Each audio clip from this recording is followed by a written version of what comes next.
ये किताब हमें कहानी बताती है कि कैसे नारद मुनि ने सुमेरु पर्वत को सबक सिखाया और उसके घमंड को चूर चूर कर दिया। चलिए हम इस कहानी के बारे में जानते हैं। एक बार की बात है, नारद मुनि सुमेरु पर्वत से मिलने के लिए गए। नारद मुनि को देख सुमेरु पर्वत उनसे कहता है, हे नारद मुनि, क्या आप जानते हो मैं दुनिया में सबसे बलवान हूँ।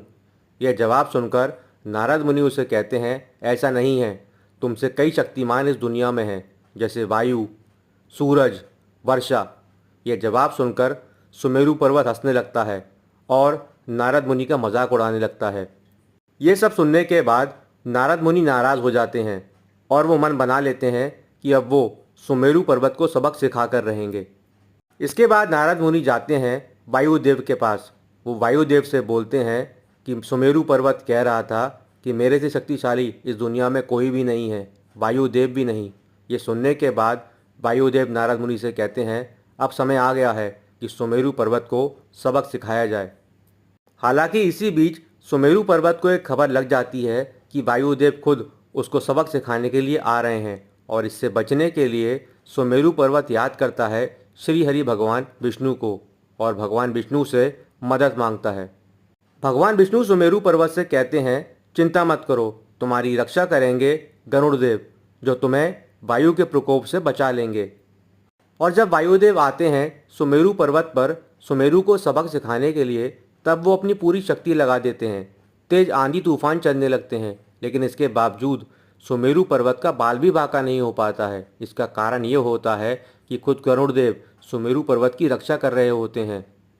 और अब ऐसे में क्या किया जाए? इस समय नारद मुनि एक तरकीब लगाते हैं।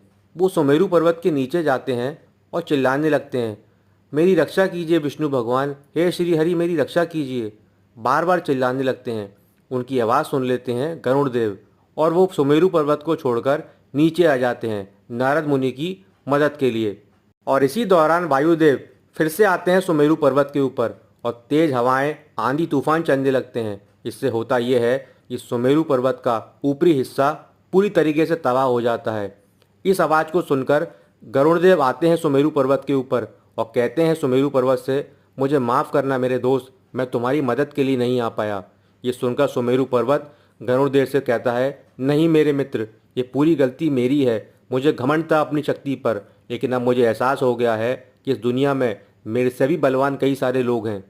इस कहानी से हमें यही सीखने को मिलता है कि घमंड नहीं करना चाहिए, क्योंकि घमंड टूटने में ज़्यादा समय नहीं लगता, जैसे सुमेरु पर्वत के साथ हुआ। मैं आशा करता हूँ वीडियो आपको अच्छा लगा होगा। वीडियो देखने के लिए आप सभी लोगों का थैंक यू।